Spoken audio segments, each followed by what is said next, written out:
Happy birthday, baby angel, sabi ni Vivian sa inaanak na karga-karga ni Jessica.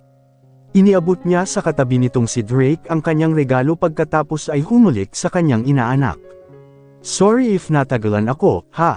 Kanina pa nagsimula ang party. Nakalipat na kasi siya sa condo unit na inirekomenda ng mag-asawa sa kanya. Sinamahan siya ng kaibigang si Kate sa paglilipat at tinulungan naman siya ng kanyang mama sa pag-aayos. Medyo nalungkot ang kanyang mga magulang sa desisyon niyang sa syudad manirahan, pero naunawaan ng mga ito ang kagustuhan niyang maging independent. Kahit kasi noong nasa Amerika siya ay ayaw pumayag ng mga ito na humiwalay siya sa kanyang Auntie Irene. Bunsong kapatid ito ng kanyang mama, pinangatawanan yata ang pagiging career woman at hindi na nag-asawa. Si Kate, papunta ba? Nakaalis na, sagot ni Jessica. Pasensya na raw, hindi ka na niya nahintay at may bisita raw na dumating sa kanila. Huwag ka nang mag-alala, ani Drake. Alam naman namin na mail late ka. Nagtatanong ang tingin niya sa mag-asawa. Sinabi sa amin ni Gio na dadaan ka pa dun sa munting tahanan.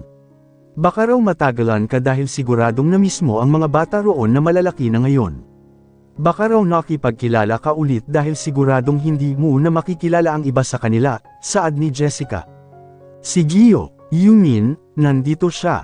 Kilala niyo siya. Oo, barkada siya ng kuya ni Drake, kaya naging magkaibigan na rin sila. Alam mo ba, si Gio ang kasakasama ng papa mo kapag dumadalaw sa munting tahanan. Naisama niya rin kami ni Drake doon bago kami nakasal nito, ani Jessica. Napalunok si Vivian, hindi alam ang sasabihin. Ganoon ba? Tumango ang kaibigan, parang nanunukso. Sige na, puntahan mo na siya dun sa likod bahay. Nandun na ang ibang mga bisita. Malawak ang espasyo sa likod ng bahay ni Drake at Jessica. Sa kabilang bahagi ng hardin ay may pool na katamtaman ng laki. Nang makita siya ng lalaki ay kumaway ito sa kanya at ngumiti. Itinaas din ito sa direksyon niya ang hawak na baso ng inumin. Bago pa napigil ni Vivian ang sarili ay natugan na niya ang ngiti nito. Ano yang ngiting iyan? May di ka sinasabi sa kino. Tudyo ni Jessica. Sumunod pala ito sa kanya. Wala, tanggi niya. Nasaan si Drake? Tanong niya. Nasa loob, nag-eestima ng mga bagong dating na bisita. Inirapan siya nito. Huwag mong ang iniiba ang usapan. May nakaraan ba kayo niyang si Gio? Was he the reason why you left US without a word? Panghuhuli nito. Jessica, reklamo niya. Napailing siya. Kahit kailan talaga tsismosa ka. Ba't namumula ka dyan? Tiningnan nito ang anak. Diba, baby angel, parang may sinisikreto si Ninang Vivian. Siguro super love niya si Tito Ni. Nagkataon lang na magkaibigan ang mga magulang namin, huwag mong lagyan ng kulay, putol niya rito. You smiled at him, kitang-kita ko ang ningning sa mga mata mo, pangungulit pa rin ang kaibigan. And he loves you, judging by the way he's looking at you now. Alam mo na ayaw ni Gio sa akin dahil isa akong spoiled brat, pagpapaalala niya sa kaibigan. At alam ko rin kung paano kayo naging close. At hindi ka spoiled, hindi ka na rin brat. You're a woman now. You never really told us what happened, Vivian. Mahihimagan ang pagtatampo nito. Han naman, pinipressure mo si Vivian yan, ani Drake na biglang sumulpot sa likuran nila. Kailan pala ang balik mo sa New York? Tanong nito. After I'm done with my unfinished business here, gusto niya sanang isagot. Yes, Gio is her unfinished business. Wala pang plano, tanging sabi niya. Special request po ng daddy ni Baby Angel, ang next game ay paper dance. At ang maglalaro sa game na to ay ang mga matatanda. So, mga bata, ay cheer natin ang mga ate, kuya, mama at papa nyo, masiglang sabi ng party master. Ikaw talaga, Drake, natatawang sabi ni Jessica. Bakit ba? Sa gusto kitang makalaro, sagot nito. Pahawakan mo muna kay mommy si Baby Angel. Naaaliw na pinagmasdan ni Vivian ang dalawa. Kinuha ni Drake ang baby at ipinasa sa ina nito. Ang mga lalaki ay pwedeng pumili ng gusto nilang partner, dagdag ng party master. Napasinghap si Vivian ng pagbilang niya ay naroon na si Gio at hinihiling na makapareha siya. Gusto niyang kumari pa ng takbo palayo rito pero para siyang itinulog sa kinatatayuan. She remembered the first time Gio went to their house. She had no choice but to act in front of her father that they were in good terms. Lagi na lang minamanipula ng Gio na ito ang mga bagay-bagay. Huwag kang mag-iinarte, baka gamaya pa iyong ibang mga babae rito, mayabang na sabi nito. He didn't invite her to be his partner at all. Dapat role model ka dahil ninang ka ni Baby Angel. Para masaya ang party niya, panggi-guilt trip pa nito. Whatever, pinaikot niya ang mga mata. It would have been nice if you were gentleman enough to invite me, paipong sabi ng kanyang puso. Partners should dance closely, sabi ng party master. Slow and sweet po ang music natin, para na rin sa ibang oldies. May nagtawanan, may kunwaring na-insulto. Ideya mo ang lahat ng ito, no? Ayaw niyang maniwalang si Drake ang may pukanan nito. Think whatever you like. Nagsimula nang mag-play ang music. Kinuha ni Gio ang dalawang kamay niya at ipinatong sa mga balikat nito. Pagkatapos ay nakahanap ng lugar ang kamay nito sa baywang niya. Smile, Vivian. You seem tense, parang naaaliw na sabi nito. Nakatingin ang lalaki sa mukha niya. Hindi na natanggal ang ngiti sa mga labi nito. Sinimanggutan niya ito. Tinuwanan lang siya ng binata. Nang huminto ang musika ay agad na umapak sa loob ng nakalatag na Manila paper si Gio at niyakap siya palapit sa katawan nito kahit pamalaki pa ang space. There was no need for them to stand that close to each other. Tapos na, paggagalit-galaitan niya nang hindi pa rin siya bitawan ni Gio kahit na nagsimula na namang tumugtog. He just smiled innocently. He even managed to look adorable. He's not adorable, Vivian. Pangungumbinsi ng in denial na part ng kanyang puso. Sa mga sumunod na paghinto ng musika, pakiramdam ng dalaga ay panay chancing ang ginagawa ni Gio. She should be pissed off. Hindi niya maintindihan ang sarili. Sa isang banda, inis na inis talaga siya pero hindi kay Gio kundi sa sarili. Dahil hindi niya makuhang magalit sa ginagawa nito. Dahil hindi niya iniisip na pagtitake advantage ang mga pagyakap at pagkabig sa kanya ng binata. What was wrong with her? Nang matanggal sila sa laro ay nakahinga siya ng maluwag. Binalikan niya ang mesa na pinagpatungan niya ng gamit kanina bago siya inakay ni Gio para sumali sa laro. Pumwesto siya sa isang silya roon. Kinuha niya ang bag. Hindi na siya magtatagal doon. Habang maaga ay kailangan na niyang tanggalin sa sistema niya ang lahat ng may kinalaman kay Gio. Her heart was in danger. Again, hindi na dapat maulit ang pagkahulog ng loob niya rito. When she was a lot younger, she allowed herself to be enchanted by Joe's charms. At nasaktan siya ng sobra. Ngayong nag-mature na siya ay hindi na siya dapat magpadala sa kabaitan at kagwapuhan nito. Siguradong doble ang sakit na mararanasan niya kung sakasakali. At sa pagkakataong ito, baka hindi na siya makarecover. Pero nakasunod sa kanya si Gio. Naupo ito sa upuan sa kabilang bahagi ng bilog na mesa. Huwag mong sabihin dun ka sa kondo mo uuwi ngayon. Napakunot ang noo niya rito. Paano mo nalaman na dun ako? Hindi na niya itinuloy ang tanong. Marahil ay nasabi ng papa niya rito, o baka nina Drake o Jessica. Hindi na mahalaga. Tumaas ang sulok ng labi ni Gio. Masyado ng gabi. Dun ka na lang umuwi sa parents mo. I'm sure matutuwa sila. Ihahatid kita. May kotse ako. Ipinahiram sa akin ni Papa ang lumang kotse niya. Ang ibig kong sabihin, mag-convoy tayo. Sisibayan kita hanggang sa inyo tapos saka ako dedereko sa amin. Hindi mo naman kailangang gawin yon. Hindi nga, pero gusto ko. Vivian sighed. Sige, hintayin lang nating maipanalo ni na Jessica at Drake ang laro. Para makapag-polam naman tayo ng maayos. Kumain ka rin muna. Hinintay talaga kita bago ako kumain. Sige, pero panuurin muna natin sina Drake at Jessica, di nakatingin dito na sagot niya. Sa huli ay natalo rin ang mag-asawa dahil ingat na ingat si Drake sa babae. Ayaw rin itong buhatin si Jessica dahil nag-aalala siguro na baka may bagsak ito, maliit na kasi ang papel at kailangan nitong tumiyod. Buntis pa naman ang kaibigan niya. Nakadama ng kaunting inggit si Vivian. Nagpastil siya ng ngiti sa labi ng masayang tinahak ng mag-asawa ang direksyon ng mesa nila ni Gio. Ikinuha sila ng dalawang lalaki ng pagkain at masaya silang nagsalo sa hapunan kasama ng iba pang mga bisitang nakapwesto sa mga mesang nakaayos sa malawak na hardin. Nakasunod ang sasakyan ni Gio sa kanya hanggang sa bahay nila. Nang tumapat doon ay hindi niya itinuloy ang kotse sa garahe at sa halip ay nagpark lang sa unahan ng sasakyan nito.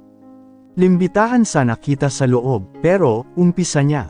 I understand, gabi na at makakaabala. Ayoko ring istorbohin pa sina Tito Bernard at Tita Sonia, pero gusto kitang imbitahang mag-lunch sa bahay.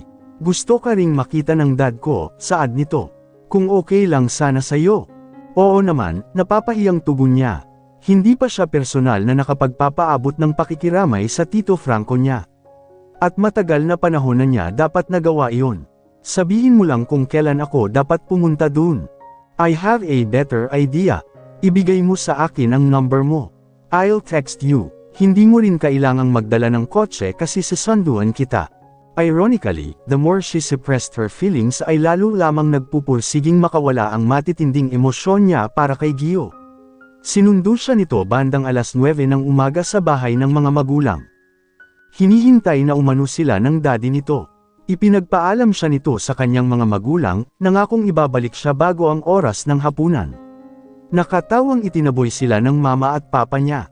Kung wala raw date ang mga ito ng araw na iyon ng Sabado ay sasama ang dalawa sa kanila. Inihinto ni Gio ang sasakyan at bumaba na. Bago pa siya nakakilos ay naroon na ito sa side niya at ipinagbukas siya ng pinto. Baba na, he said, smiling at her. Kunway pinaningkitin niya ito, parang may binabalak ka, mukha kang kinakabahan, eh.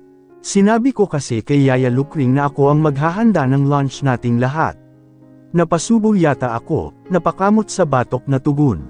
Natatawang bumaba siya ng sasakyan. Ngayon ka pa kinabahan. Eh, ikaw nga ang tutor ko sa cooking classes natin, di ba? Napalis ang ngiti niya sa sinabi. Napansin niyang natigilan din ang binata. Isinara nito ang pinto ng kotse at inilock yon. We have good memories together, right, Vivian? Nakatingin ito sa kanya, at di niya may iwas ang mga mata. Oo naman, you're my friend, Gio. Hindi yun mababago ng pagkakalayo natin. Tumingin ang lalaki sa unahan. I hated it, you being away.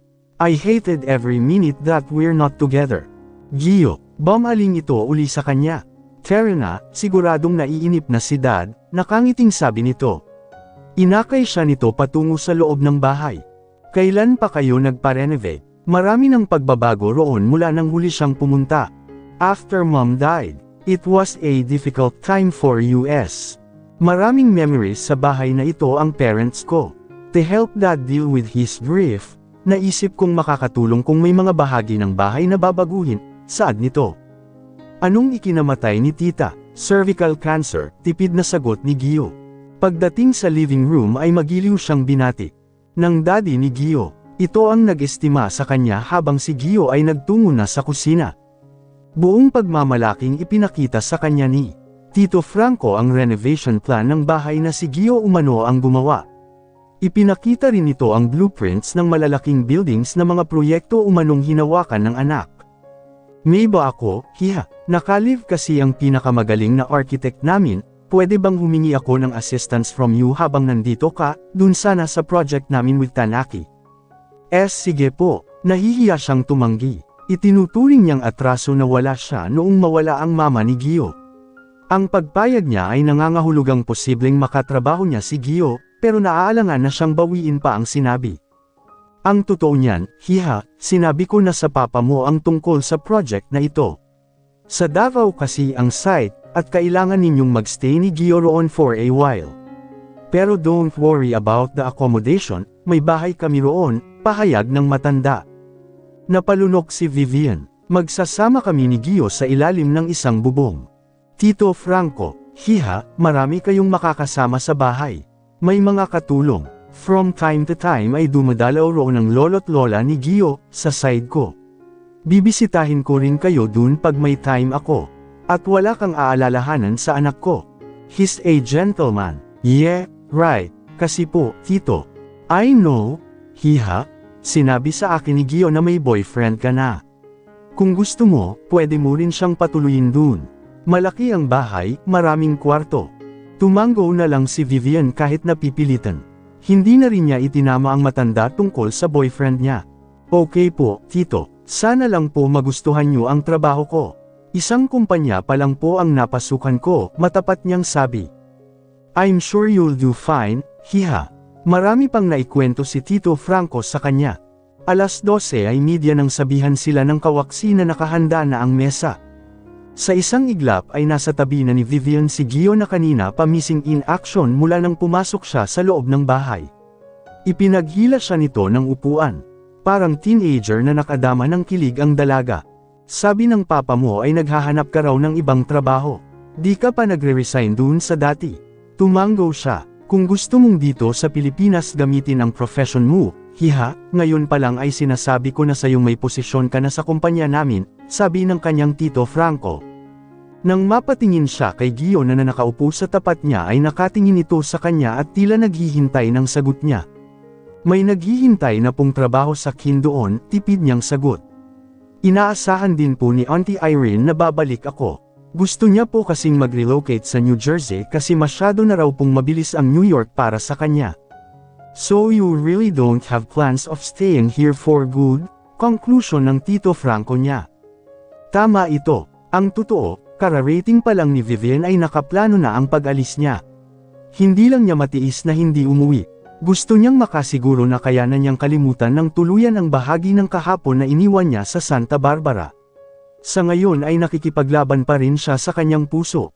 Ako yata po yung klase ng tao na kapag nakapagdesisyong iwan ang isang bagay ay hindi ko na binabalikan, hindi tumitingin kay Gio na paliwanag niya kay Tito Franco. Really, Vivian? So ano pala ang ginagawa mo rito ngayon? May punto ka dyan, hiha. Kapag tapos na ay hindi na talaga dapat binabalikan pa, ani Tito Franco. Hindi naman po ako naniniwala dyan, sabat ni Gio. Mukhang affected ito, sabay silang napatingin ng daddy nito rito. Kung saan ka nagsimula ay hindi mo kailanman makakayang kalimutan na lang iyon. You're entitled to your opinion, Vivian said. Nag-uumpisa na siyang mayrita. Iba ang paniniwala ko. Kids, masarap ang pagkain.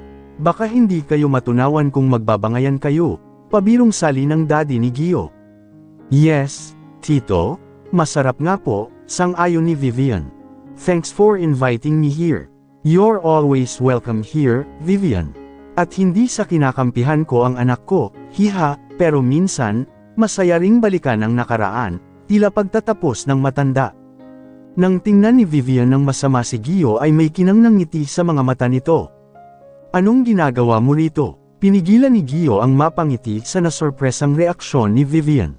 Naka-corporate attire na ito nang pagbuksan siya ng pinto ng condo unit nito. Handa na itong pumasok sa opisina nila.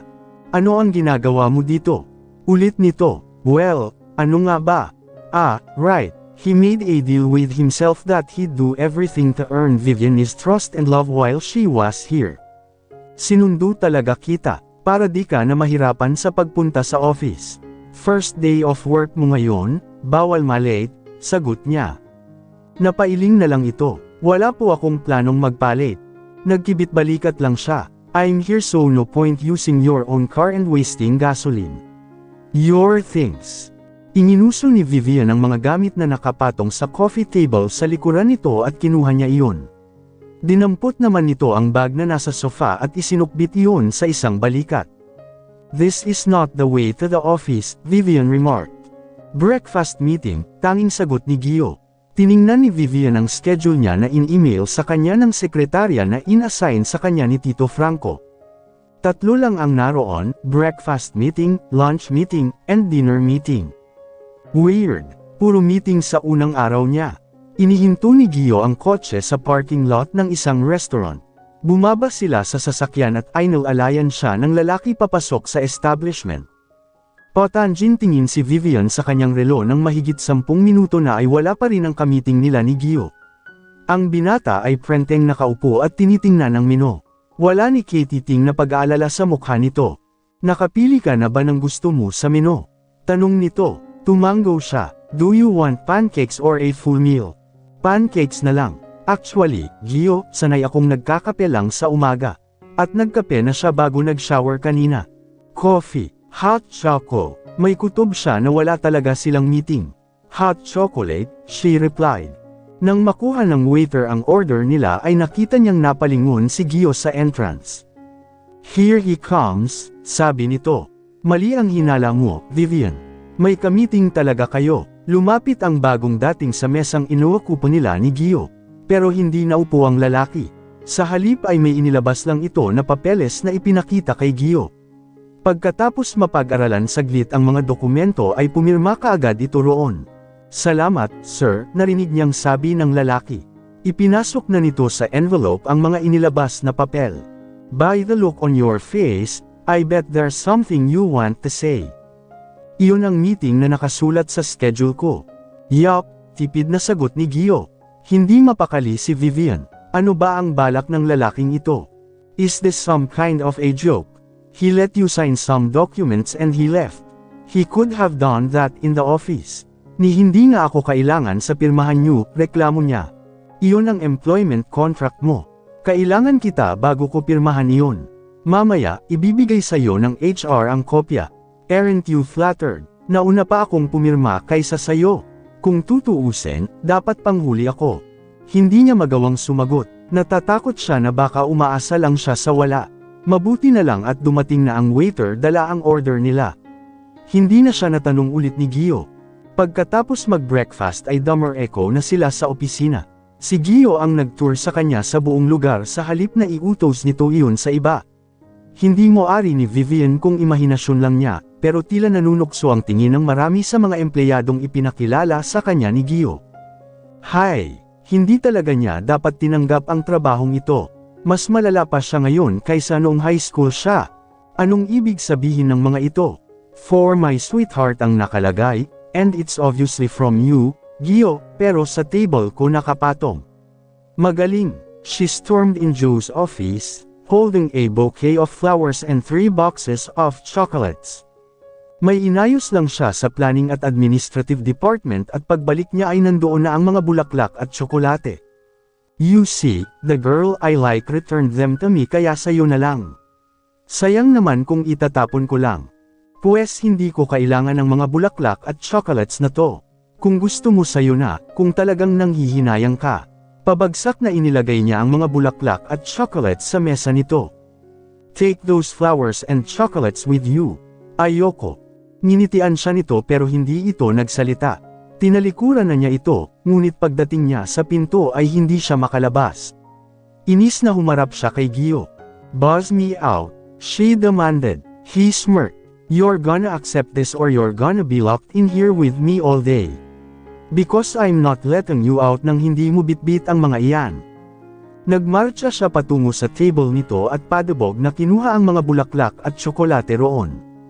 Bukas ang alis nila patungong Davao at ang bili ni Gio ay sa bahay ng mga ito na siya matulog mamayang gabi. Pumayag na rin si Vivian para hindi na mapagod ang binata dahil siguradong magpipilit ito na sunduin siya sa condo unit niya kung mag-i-insist siya na sa sariling bahay. Pa rin siya manggagaling papuntang airport.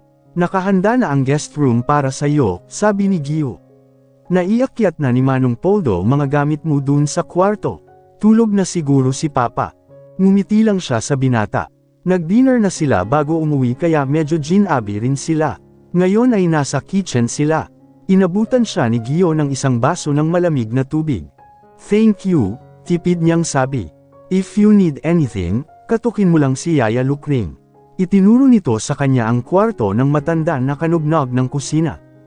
Tumango lang siya. Nang matapos siyang uminom ng tubig ay pumanhik na sila sa ikalawang palapag ng bahay.